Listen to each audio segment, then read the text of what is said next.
A leading Hamas official has said that the way countries, including the UK, are planning to recognise a Palestinian nation is the fruit of the October 7th attacks. Andrew, there is a version of history here where Israel have played directly into Hamas's hands because Hamas knew there'd be a response. They knew Israel's response would be a certain way, which is understandable in the days after October the 7th, but has become increasingly unacceptable morally to many people around the world. And actually, Hamas are going to get the win here. Israel isolated, a Palestinian state recognised, no conditions placed upon it. Could that have been the strategic aim all along of October the 7th, or is that crediting them with too much planning, do you think? It's crediting them with too much planning and too much foresight. I mean, Hamas's original objective with this was to provoke a retaliation from Israel. They got that, probably more than they thought.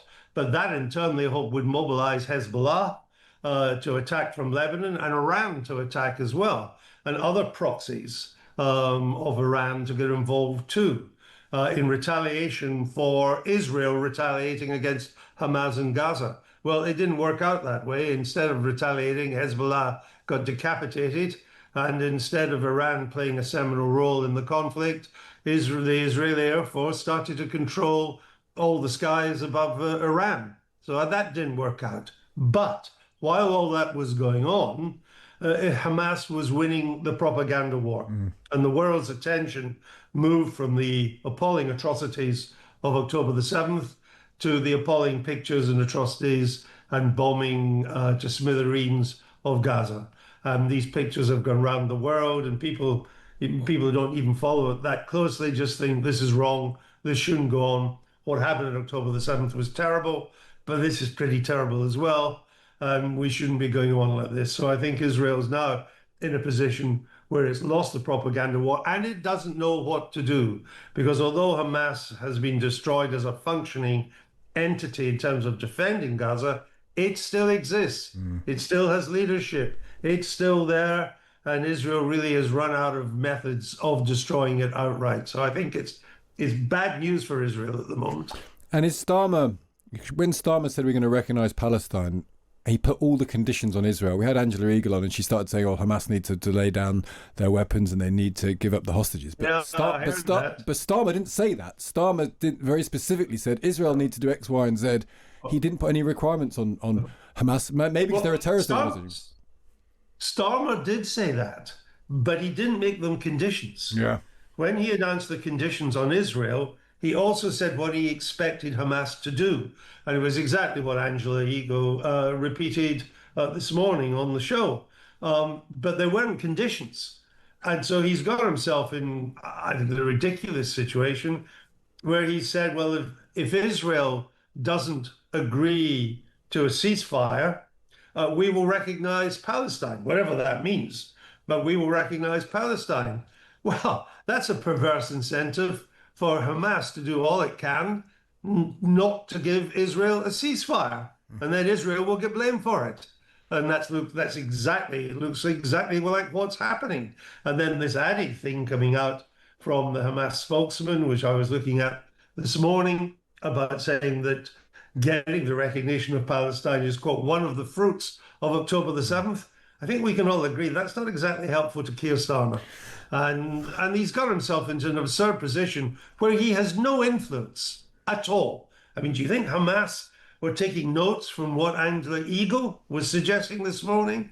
I don't think so. There are more people listening to her in Mars than there are listening to her in Hamas. They don't give a monkey's what she says or anybody else. But it's just made so Starmer's in a position where he's got no purchase, no leverage, no influence, but has made himself look ridiculous. Andrew, what's the point?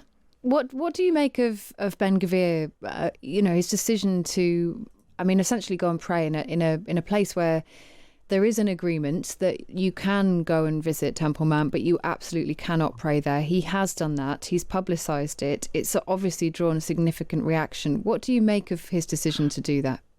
There's a group in Israel on the hard line that think that Israel has won so much. It's not defeated Hamas altogether, but it's certainly reduced their capabilities by about 95%, decapitated Hezbollah, seen off Iran, which is no longer a threat in any way to Israel. There is a view and part of the right, the hardline in Israel, which is, look, we're in a stronger position than we've been for a long, long time. We've also got Donald Trump in the White House. He's the most pro-Israeli president in living memory. Let's push it harder. Let's go further. Let's take more. And I think that will include settlements in the West Bank and all the rest of it too. That is very dangerous. And I fear that things are not going to settle down very quickly if that element in Israeli society is given its head.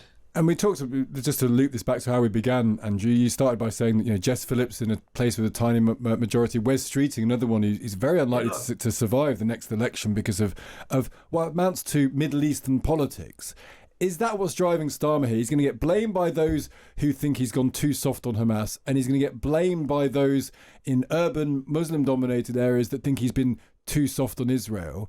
But is that what's driving his strategy here? Oh, sure. That's what I mean. When I was asked last week on the show, because we workers were still here. I know, bless your heart for that. On holiday somewhere in the Maldives or wherever it was. But we workers were still here, and I was asked on this show exactly this time last week, what would Starmer do? And I said, well, he'll U-turn. That's what he does. He U-turns on everything. And he'll U-turn for political reasons. And there are two elements in the Labour Party and in British politics that he's worried about. One is the obvious one, which is the Muslim vote in Britain, which is hugely pro-Palestine. But it isn't just the Muslim vote by any means. Labour's support is now overwhelmingly metropolitan, white-collar, public sector workers, quite young, 20s, 30s, 40s, white-collar workers, bourgeois incomes, middle-class lifestyles.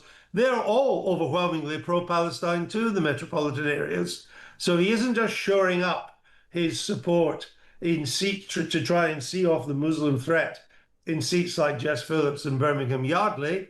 He's trying to stop his whole metropolitan power base, which goes way beyond the Muslim vote, from collapsing over an issue like Palestine. So it's entirely political, as is everything he does. He won the Labour leadership as a Corbynista because that's how you win. But then he realised to actually become Prime Minister, he had to dump all that. So he dumped all that. He was going to stand out against recognising Palestine. Then he became aware of these forces that I've just described. So he announced he's going to recognise Palestine, but in the most cack-handed way, in which he has got nothing in return.